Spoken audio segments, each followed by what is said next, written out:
हरे कृष्णा। आप सभी भक्तजनों का स्वागत है आज के सत्र में।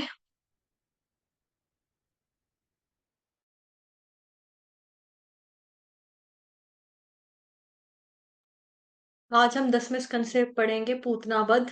सत्र का शुभारंभ हम पहले श्री मंगलाचरण के साथ आरंभ करेंगे। ओम अज्ञानतिमिरान्धस्य ज्ञानाञ्जनशलाकया चक्षुरुन्मिलितं येन तस्मै श्रीगुरुवे नमः। श्रीचैतन्यमनोभीष्टं स्थापितं येन भूतले स्वयं रूपः कदा मह्यं ददाति स्वपदान्तिकम्।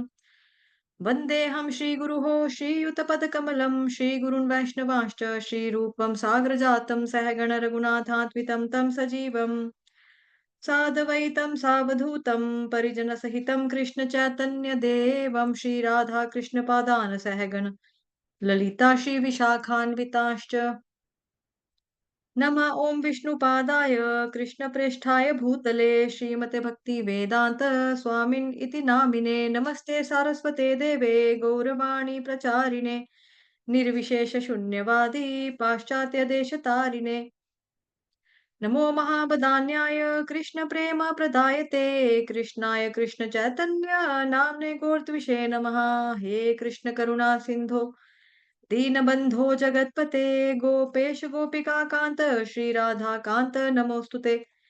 तप्त काञ्चन गौराङ्गी श्रीराधे वृन्दावनेश्वरी वृषभानुसुते देवी प्रणमामि हरिप्रिये।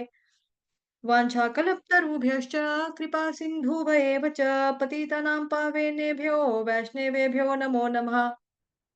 जय श्री कृष्ण चैतन्य प्रभु नित्यानंद श्री अद्वैत गदाधर श्रीवासादि गौर भक्त वृंद।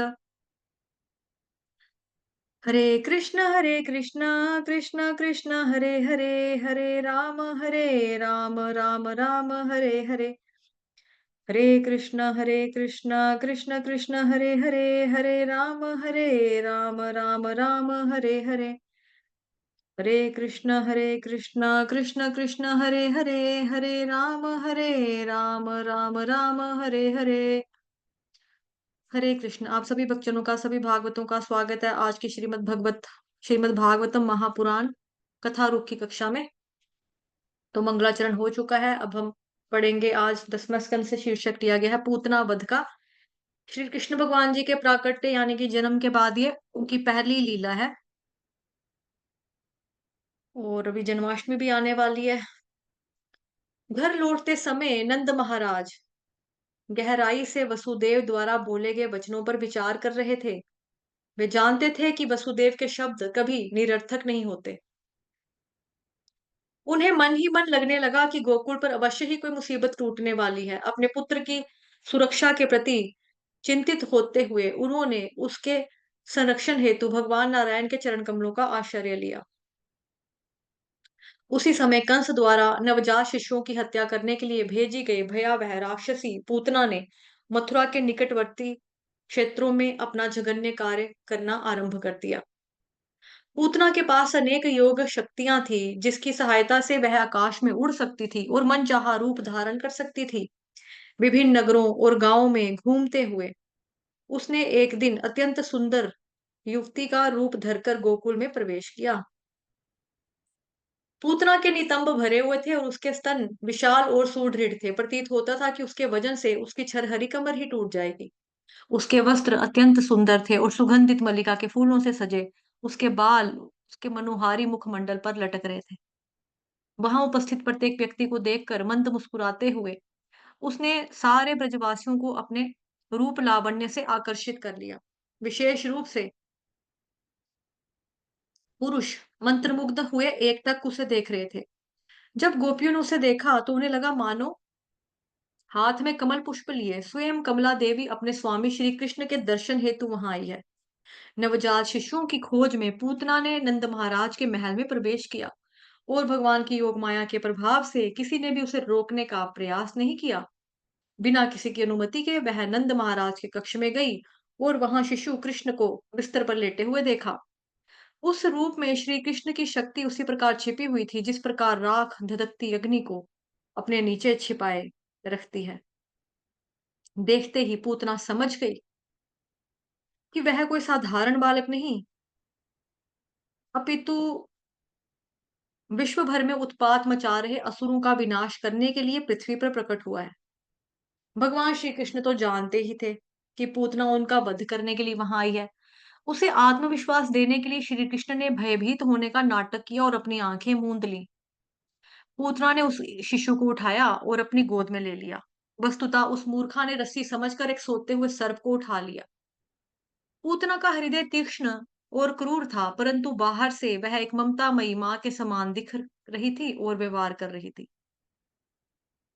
इस प्रकार वह एक कोमल मयान में नुकीली धार वाली तलवार जैसी थी। पूतना की सुंदरता से मोहित होकर यशोदा और रोहिणी ने भी उसे रोकने का प्रयास नहीं किया। वो निःशब्द ही उसके कार्यों को देखते रहे। कृष्ण को उठाते ही पूतना ने अपना स्तन उसके मुख में दे दिया। उसके चूचकों पर हलाहल विष लगा हुआ था। श्री कृष्ण पूतना पर अत्यंत क्रोधित थे, क्योंकि वे ब्रज में छोटे मासूम बच्चों की हत्या करने के लिए आई थी। कृष्ण ने अत्यंत मजबूती से पूतना के स्तनों को अपने नन्हे हाथों से पकड़ा और विष के साथ ही साथ पूतना के प्राण भी पी गए। भयानक पीड़ा का अनुभव करते हुए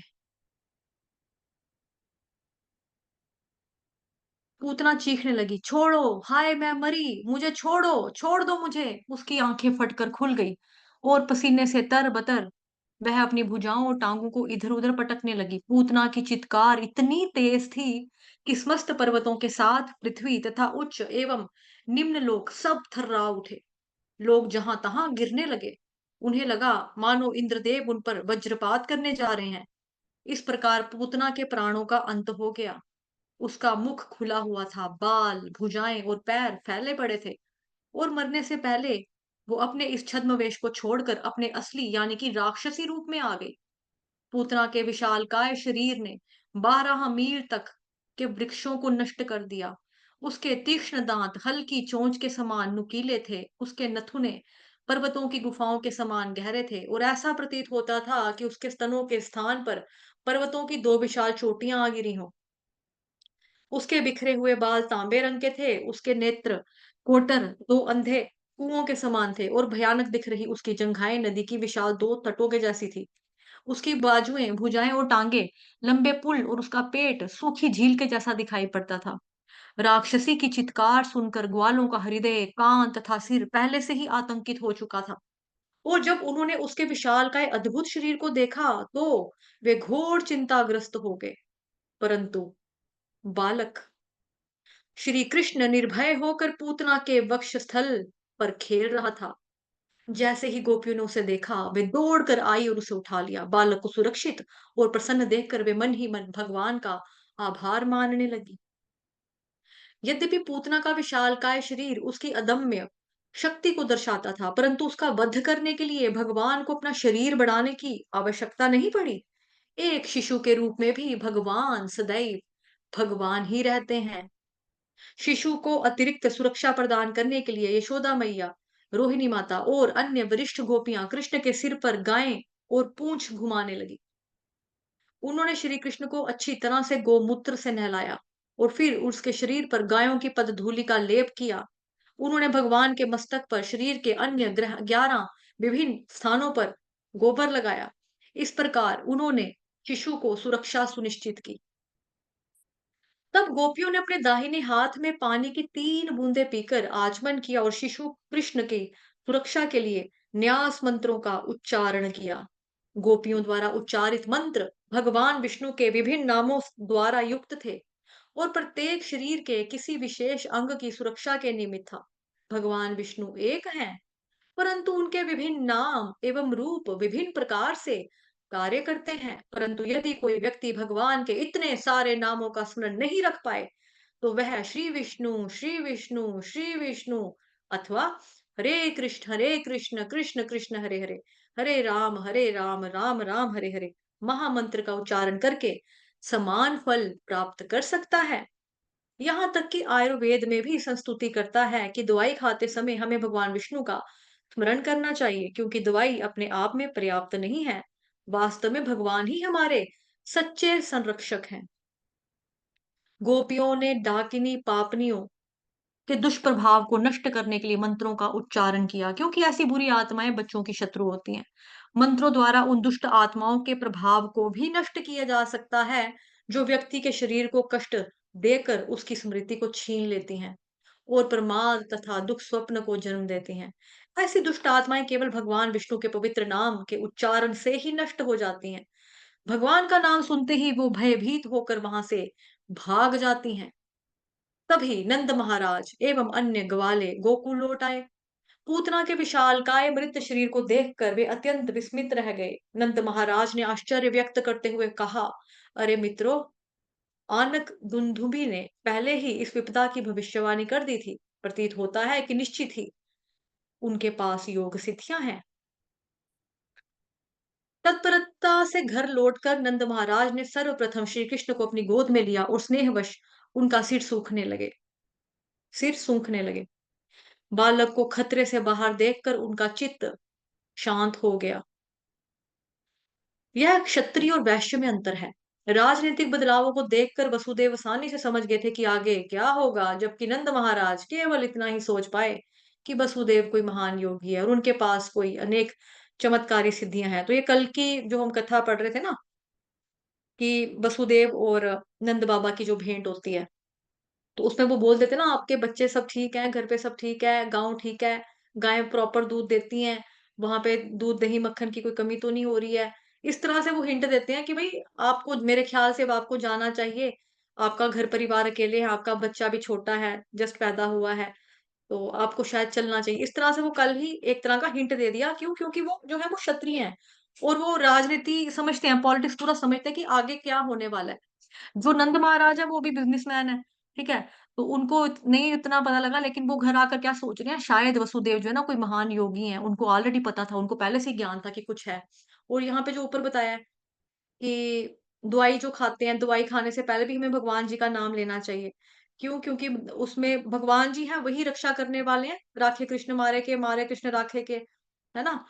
और शरणागति के जो 6 स्तर हमने पढ़े हैं हरि भक्ति विलास में, अनुकूलस्य संकल्प, प्रतिकूलस्य वर्जनम, रक्षितीति विश्वासो गोप्तृत्वे वर्णम तथा, कि मतलब कि भगवान जी के ऊपर पूर्ण विश्वास होना चाहिए कि वही रक्षा करने वाले हैं। तो ऐसे ही खाली दवाई खाना अपने आप में काफ़ी नहीं होता, आपको इस श्रद्धा के साथ भी दवाई खानी है कि भगवान जी का नाम लेकर खानी, कि भगवान ही मेरे को ठीक करने वाले हैं। क्योंकि भगवान जी ने गीता के 15वें अध्याय में भी बताया ना, कि खाना जो अहम वैश्वानरो, ये है ना, अहम वैश्वानरो, है ना वो वाला श्लोक, कि मैं सभी को क्या करता हूँ कि मतलब कि 4 तरह का जो खाना है वो मेरी वजह से पचता है आप लोगों को। अहम वैश्वानरो भूत्वा प्राणिनां देहमाश्रितः प्राणापानसमायुक्तः पचाम्यन्नं चतुर्विधम्। है ना? भगवान कहते हैं कि भई वो खाना मेरी वज़ह से पचता है। तो कई बार ये भी होता है ना, आपने सुना है कि ये दवाई तो खा रहा है लेकिन दवाई लग नहीं रही है। अब लग नहीं रही है क्यों? क्योंकि भगवान जी के नाम की कमी है ना वहाँ पे। भगवान जी का नाम लेकर नहीं खाई दवाई। तो वही भगवान जब गीता में साफ बता रहे हैं कि जो खाना मेरी वज़ह से पचता है, जो हम दवाई खा रहे हैं, वो भी भगवान जी की वज़ह से ही पचेंगी ना हमें। तो लगेंगी, मतलब शरीर को, अगर जो भी आप किसी भी बीमारी की दवाई खा रहे हो, तो दवाई खाने से पहले हमें भगवान जी का नाम लेना चाहिए। वृंदावन वासियों ने अपनी कुल्हाड़ियों से पूतना के शरीर के टुकड़े कर दिए और लकड़ी की चिताएं बनाकर उन्हें अग्नि दे दी। ऐसी मान्यता है कि सांप को मारने के बाद उसके टुकड़े टुकड़े करके उसे जला देना चाहिए, अन्यथा उनका पुनः जीवित होने की संभावनाएं बनी रहती हैं। तो ये जो सांप वाला है और जो पूतना वाला है, अब पूतना को सांप के बराबर क्यों बोला जा रहा है? बिकॉज़ वो स्तनों के ऊपर ज़हर लगा के, मतलब उसका स्तन में विष था ना पूरा, ज़हरीला दूध पिलाने के लिए आई थी वो भगवान जी को, ज़हरीला दूध। तो उसमें में बताया जा रहा है यहाँ पर कि एक तरह की वो सपनी ही थी, मतलब सपनी लाइक साँप ही थी। ठीक है? फीमेल साँप को क्या कहेंगे? नागिन, नागिन जैसी। उसमें भी ज़हर होता है ना, ज़हरीली नागिन। तो जैसे साँप को मारने के बाद उसको टुकड़े करके जला देना चाहिए ताकि वो दोबारा से इकट्ठा होके, ज़िंदा होके वापस दूसरों को नुकसान ना पहुँचाए। तो ऐसा ही बताया जाता है शास्त्रों में भी कि ऐसे ही एक तरीका होता है सांप को मारने का, सेम तरीका उन्होंने पूतना के साथ किया। कृष्ण ने पूतना का स्तनपान किया था और इसलिए वह समस्त भौतिक गंदगी और दुर्गुणों से मुक्त हो चुकी थी। अब भगवान जी ने खुद किया था तो वो दुर्गुणों से मुक्त हो चुकी थी। भगवान जी ने उसका उद्धार कर दिया, माँ का दर्जा भी दे दिया। पूतना के मृत शरीर के जलने से अगरू जैसी सुगंध निकली। अगरू बोलते हैं अगरबत्ती को। और संपूर्ण वातावरण में व्याप्त हो गई। पूतना मानवीय शिशुओं के रक्त की प्यासी थी, इंसान के बच्चों के खून की प्यासी थी, ठीक है? और इसी कुत्सित भावना के साथ वह श्री कृष्ण के पास आई थी, परंतु चूंकि उसने भगवान को अपना स्तन दिया था, भगवान ने उसके इस कार्य को भक्ति मानकर स्वीकार कर लिया। फिर यशोदा एवं उन अन्य गोपियों का क्या कहना जिन्होंने असीम स्नेहवश श्री कृष्ण को स्तनपान करवाया था। पूतना को गोलोक वृंदावन में यशोदा मैया की सहायिका अथवा धात्री का स्थान प्राप्त हुआ। फिर उन गायों का तो क्या कहना जिन्होंने माता के समान श्री कृष्ण को अपना दूध पिलाया था और श्री कृष्ण आनंद पूर्वक जिनके थनों को चूसा करते थे। हरे कृष्ण कृष्ण कृष्ण हरे हरे, हरे राम राम राम हरे हरे। हरे कृष्ण कृष्ण कृष्ण हरे हरे, हरे राम हरे राम राम राम। राम हरे हरे। हरे हरे कृष्ण कृष्ण कृष्ण कृष्ण कृष्ण हरे कृष्ण हरे हरे। हरे हरे राम राम हरे राम राम राम राम हरे राम हरे। हरे हरे। वाञ्छाकल्पतरुभ्यश्च कृपासिन्धुभ्येव च पतितानां पावनेभ्यो वैष्णवेभ्यो नमो नमः। अनंत कोटि वैष्णववृंद की जय, जगत गुरु श्रील प्रभुपाद की जय, श्री कृष्ण चंद्र भगवान की जय, ग्रंथराज श्रीमद् भागवतम महापुराण की जय, आप सभी भक्तों की